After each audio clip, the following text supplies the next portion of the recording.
ময়দান,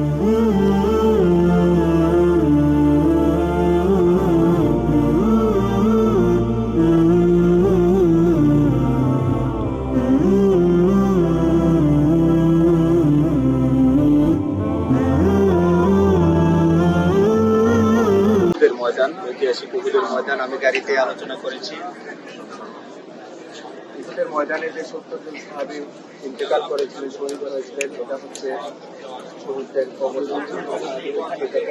এপাশে আসেন, কাছাকাছি আছে।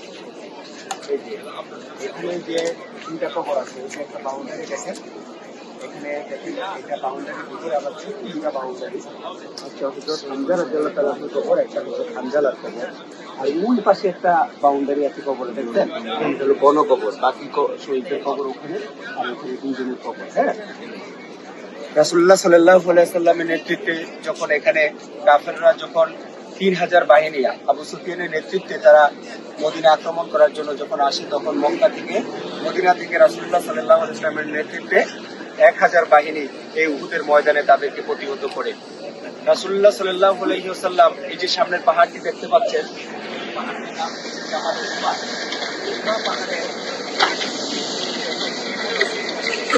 সৈন্যবাহিনীকে এখানে নিযুক্ত করেছিলেন।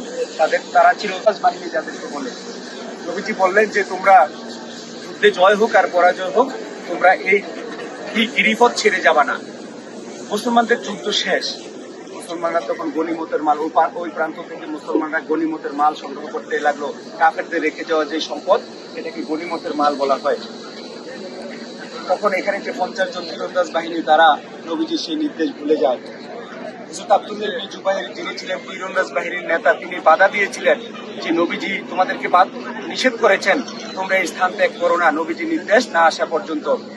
কিন্তু বাকি সাহাবায়ে কেরাম তারা আমিরের আনুগত্য না করে তারা যে অন্য যে সাথীদের সাথে যে গনিমতের মাল সংগ্রহ করতে থাকে।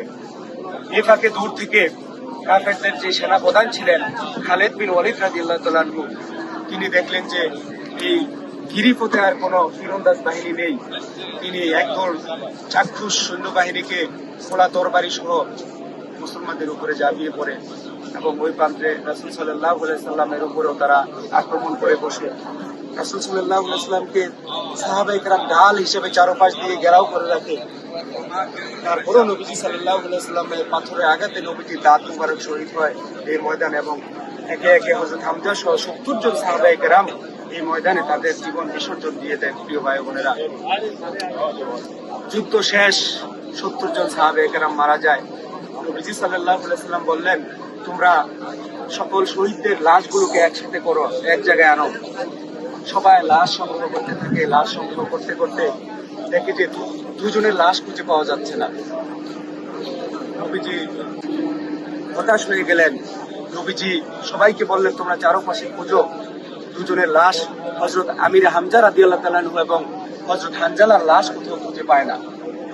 এমন সময় যুবতী নারী নবীজি সাল্লাল্লাহু আলাইহি ওয়াসাল্লামের কাছে আসলেন, এসে বললেন, ইয়া রাসূলুল্লাহ, ইয়া হাবিবাল্লাহ, আপনি কি আমাকে চিনতে পারছেন? নবীজি বললেন, না, আমি তো তোমাকে চিনি না। বললেন, ইয়া রাসূলুল্লাহ, গতকাল আপনি একটি বিবাহ পড়িয়েছিলেন। নবীজি বললেন, হ্যাঁ, আমি তো হানজালার বিয়ে পড়িয়েছিলাম এবং হানজালার বিয়েতে আমি এত খুশি হয়েছি, আমি নিজেই হানজালার বিয়েতে নিজে সবাইকে খেজুর খাওয়াইছিলাম। সুবহানাল্লাহ। ইয়া রাসূলুল্লাহ, আমি হচ্ছি সে হানজালার স্ত্রী। দেখেন, আমার হাতের মেহেদি এখনো শুকায়নি। গতকাল রাতেই কেবল আমাদের বিয়ে হয়েছিল, আমরা ছিলাম বাসর ঘরে।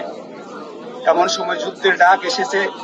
হানজালা বললেন, হে প্রিয়তমা স্ত্রী, যুদ্ধের ডাক এসেছে, আমি আর থাকার সুযোগ নেই, আমি চলে যাচ্ছি। যদি ফিরে আসি তোমার সাথে দেখা হবে, আর যদি ফিরে না আসি তোমার সাথে জান্নাতে দেখা হবে।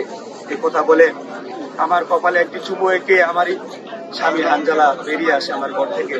ইয়া রাসূলুল্লাহ, ইয়া হাবিবাল্লাহ, আজকের এই উহুদের যুদ্ধে হানজালা শহীদ হয়েছেন। কিন্তু শহীদদের যারা ধর্মীয় যুদ্ধে মারা যায় তাদেরকে কখনো গোসল দেওয়া হয় না। কিন্তু হানজালা এত তাড়াতাড়ি বেরিয়ে এসেছিল যে হানজালার উপরে গোসল ছিল, গোসল ফরজ ছিল, গোসল করার সুযোগ সে পায়নি। ইয়া রাসূলুল্লাহ, শহীদদের তো গোসল দেওয়া হয় না, কিন্তু হানজালার গোসল ফরজ ছিল। পানি বেরিয়ে আসলো, তিনি কেঁদে দিলেন।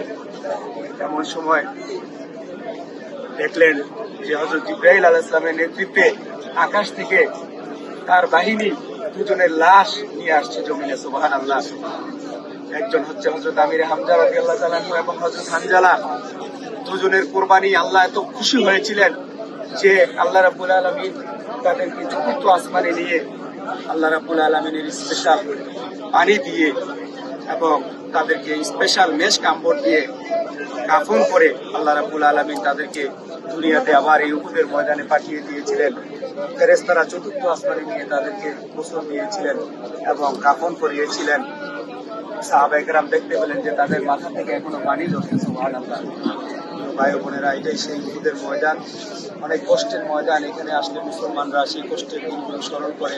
সাহাবায়ে কেরাম দ্বীনের জন্য, ইসলামের জন্য তারা নিজেদের জীবন অকাতরে বিলিয়ে দিতে সামান্য দ্বিধাবোধ করেননি। সদ্য বিবাহিত স্ত্রীকে ঘরে রেখে তারা নবীজির ডাকে সাড়া দিতে ছোট কার্পণ্য করেনি। প্রিয় ভাই বোনেরা, এটাই হচ্ছে সেই উহুদের ময়দান। আমরা এখন শহীদদের কবর জিয়ারত করবো।